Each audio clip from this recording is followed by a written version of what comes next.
I stood in the kitchen doorway watching her pack. The smell of fresh coffee hung in the air, untouched in both our cups. Morning light came through the window at that angle that makes dust visible. She was folding swimsuits into her carry-on, the expensive ones I'd never seen her wear at our beach trips. Her phone buzzed on the counter. She glanced at it, smiled, then looked up at me with an expression I'd seen 1,000 times before, the one that said I was already supposed to understand. "It's just a week," she said. "I need this, Mark. I need to reset." I nodded, didn't argue, didn't ask questions. "You're okay with this?" she asked, and I could hear the surprise in her voice. "I want you to go," I said, and I meant it. She had no idea what she'd set in motion. My name is Mark Patterson. I'm 52 years old. For 19 years, I'd been a compliance officer at a mid-sized insurance firm. The kind of job where you notice patterns, where details matter, where people assume you're not paying attention because you don't speak up. My wife Jessica and I had been married for 23 years. On the surface, we looked stable. 2 kids in college, a mortgage nearly paid off, dinner parties where we finished each other's sentences. But surfaces lie when you stop looking underneath. The erosion had been gradual. Small moments I'd cataloged without naming. 3 years ago, I'd suggested we take a cooking class together. She'd looked at me like I'd proposed we join a cult. "Mark, I don't have time for hobbies," she'd said, then spent that same evening scrolling through her phone for 2 hours. Last Christmas, I'd bought her a first edition of her favorite novel from college. She'd thank me, set it on the shelf, never opened it. When her sister visited, they talked about their plans, their dreams, their frustrations with men who just didn't get it. I was in the room. They spoke as if I wasn't. I let it go. I let a lot go. The truth is, I'd become furniture in my own house. Functional, expected to be there, never really seen. The Hawaii trip announcement came on a Tuesday in April. We were at the kitchen table. I was sorting through bills. She was texting someone, smiling at her screen in a way I hadn't seen directed at me in years. "I'm booking a trip," she said, not looking up. "Just me. A week in Maui. I found this amazing resort. I need space to think." I set down the electric bill. "When?" "June, the first week." "Okay." She finally looked at me. "That's it? Just okay? You want me to tell you no?" "I want you to have an opinion, Mark." Her voice had that edge, the one that made me the problem for not reacting the way she'd scripted. "I think you should go," I said. She studied me for a moment, then shrugged. "Great, I'll book it tonight." What she didn't know was that I'd already seen the texts. 3 weeks earlier, I'd picked up her phone by accident. We had the same model, sitting side by side on the charger. A notification had flashed across the screen before I realized it wasn't mine. A message from someone named D with a palm tree emoji. "Can't wait to see you somewhere without winter. Book it." I'd handed her the phone without comment, but something inside me shifted.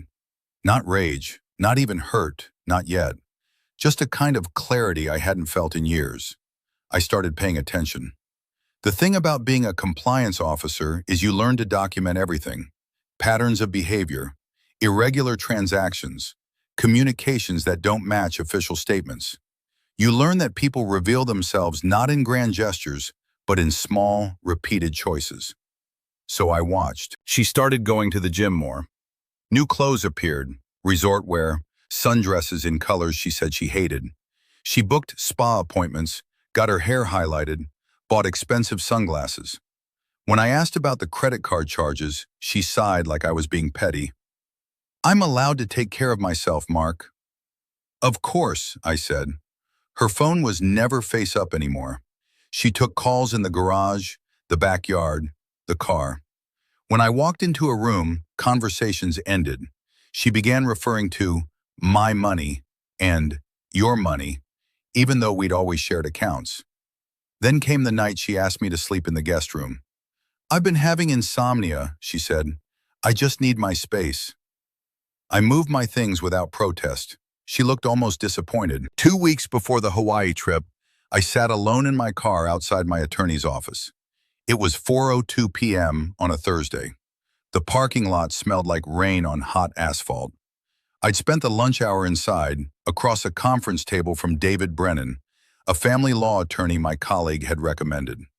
I brought everything: bank statements showing unusual cash withdrawals over 6 months, credit card records for hotel stays in our city while I'd been told she was visiting her sister, screenshots of texts I'd recovered from our shared cloud account.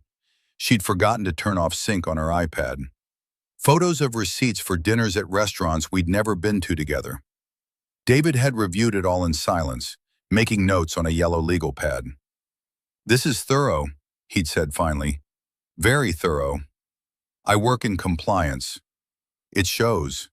He'd looked up at me. "You understand that once we file, there's no putting this back in the box." "I understand." "And you're sure? Because from what you've shown me, you have leverage. We could approach this as a separation, give her a chance to—" "I'm sure." He'd nodded. "Then here's what we'll do." The plan was simple. Let her take the trip. Let her feel safe, confident, in control. Meanwhile, we'd file the paperwork, freeze the accounts, and serve her the day she returned. By the time she landed back in our city, the life she thought she was protecting would already be dismantled. "It's not revenge," David had said. "It's strategy." I'd driven home in silence, my hands steady on the wheel. The night before her flight, Jessica was almost giddy. She'd laid out her outfits on the bed, our bed, which I no longer slept in. She asked me to help with her suitcase, to double-check that she had her passport, her chargers, her medication. "You seem happy," I said. "I am." She smiled at me, and for a moment I saw the woman I'd married, before the erosion, before the quiet contempt. "I think this trip is exactly what I need. I hope you find what you're looking for." She kissed my cheek. "Thank you for understanding." I drove her to the airport at dawn.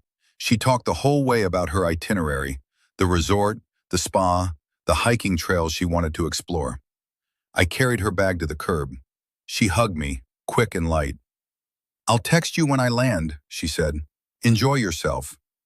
I watched her walk through the sliding doors, her new sundress swaying, her expensive sunglasses already on even though the sun was barely up. Then I drove to David's office. We had work to do. The next 7 days moved with a precision I hadn't expected. David filed the divorce petition on Tuesday. The judge granted the temporary restraining order on our joint accounts Wednesday morning. By Thursday, the mortgage was frozen pending division of assets. Friday, we submitted the evidence packet, 63 pages of documentation, including the texts, the financial records, and something I hadn't mentioned to Jessica, photos of her and Dee entering a hotel downtown, time-stamped and geotagged. His name was Derek. He was her personal trainer, 34 years old, engaged to someone else. I didn't feel angry. I felt focused. Jessica texted me throughout the week, photos of sunsets, emojis of tropical drinks. "Having the best time. So peaceful here. Wish you could see this." I responded with thumbs-up reactions, nothing more. My phone buzzed Friday evening, a text from David. "Process server confirmed. She'll be served at baggage claim tomorrow. 11:35 a.m. arrival, correct?" "Correct," I typed back. I didn't sleep well that night, not from anxiety, from something else. A kind of readiness, like standing at a starting line after months of training. I was at the airport early. I stood in the arrivals area, 30 feet from baggage claim, far enough that she wouldn't see me, but close enough to watch. The flight arrived on time. Passengers began filtering through, tan and tired and dragging overstuffed suitcases. Then I saw her. New tan, new confidence in her walk. She was laughing at something on her phone, texting while she walked. The process server approached her near Carousel 4. A woman in business casual carrying a manila envelope. I watched Jessica's face as she was handed the papers. Confusion first. Then she opened the envelope. I saw her freeze, saw her mouth move, forming words I couldn't hear from this distance. The server said something, gestured to the documents, then walked away. Jessica looked around, scanning the crowd. I stepped behind a pillar. Her phone was at her ear immediately. She was calling me. I silenced it. 3 more calls came in the next 2 minutes. Then a text. "What the hell is this?" Then another. "Call me now." Then, "You can't do this, we need to talk." I turned off my phone and walked to my car. The real confrontation came 4 days later. David had scheduled a mandatory mediation session. We met in a conference room at his firm. Neutral ground, he'd said. Jessica arrived with her own attorney, a woman named Linda Chen, who had a reputation for aggressive representation. Jessica looked different. The tan had faded to something sallow. Her eyes were swollen. She'd aged a year and a week. We sat across from each other. David placed a folder on the table between us. Linda started to speak, but David raised a hand. "Before we begin," he said, "I want to make sure everyone's reviewed the evidence packet." Linda glanced at Jessica, who wouldn't look at me. "We've reviewed it," Linda said carefully, "and we have concerns about how some of this information was obtained." "From a shared cloud account," David said, "to which my client had full legal access. Next concern?" Silence. Jessica finally looked at me. "Mark, please, can we just talk? Alone?" "No," I said. It was the first word I'd spoken to her since the airport drop-off. "This isn't you," she said, and her voice cracked. "This ambush, this cruelty, it's not who you are." I leaned forward slightly. "You're right. The old version of me would have pretended not to notice, would have let you come home, maybe even helped you unpack, would have kept sleeping in the guest room and paying for your life while you built a new one without me." I paused. "But I didn't break anything, Jessica. I stopped pretending." Her face went pale. Linda put a hand on her arm. "My client is willing to negotiate," Linda said. "Full division of assets, no contest. But Mr. Patterson's current proposal, full house, 60% of liquid assets, and her assumption of the second mortgage, is unreasonable given the length of the marriage."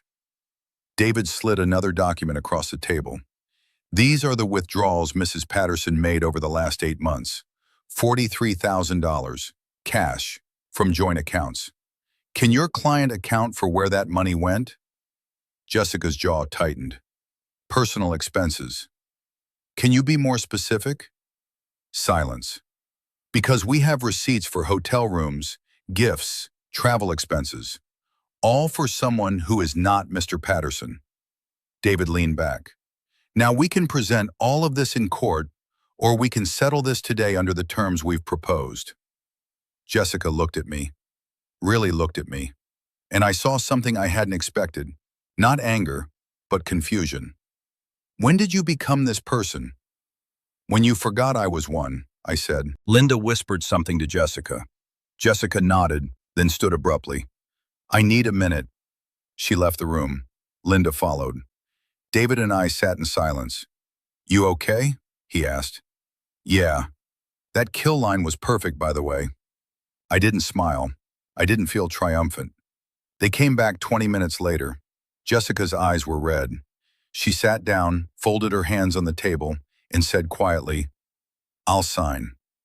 The divorce was finalized 63 days later. Jessica moved in with her sister. I kept the house. The settlement was exactly what David had proposed. On the day the judge signed the decree, I didn't feel vindicated or victorious. I felt unburdened. I changed the locks that afternoon. All of them. New deadbolts, new handles, new keys that had never touched her hand. I stood in the kitchen where this had all started. Same counter, same window, same morning light. But everything was different. I made coffee, just 1 cup, and drank it at the table without scrolling through my phone or checking the time. Outside, rain tapped against the window. The sound was clean. I thought about Jessica sometimes, wondered if she'd married Derek, if she was happy, if she ever understood what she'd lost. But mostly I didn't think about her at all. There's a freedom in that, in realizing that someone else's story is no longer yours to carry. My kids called more now. My son said I seemed lighter. My daughter asked if I was dating anyone. I told them I was learning to be alone without being lonely. They seemed to understand. Silence isn't surrender. Sometimes it's preparation. Sometimes it's the only way to hear what's been true all along. I didn't feel triumphant. I felt clean. If you had been in my place, would you have confronted her before she left? Or would you have let her take the trip, knowing what was waiting when she returned? Tell me in the comments where you're listening from. Your presence means more than you know. If stories like this matter to you, subscribe. Let's keep walking this road together.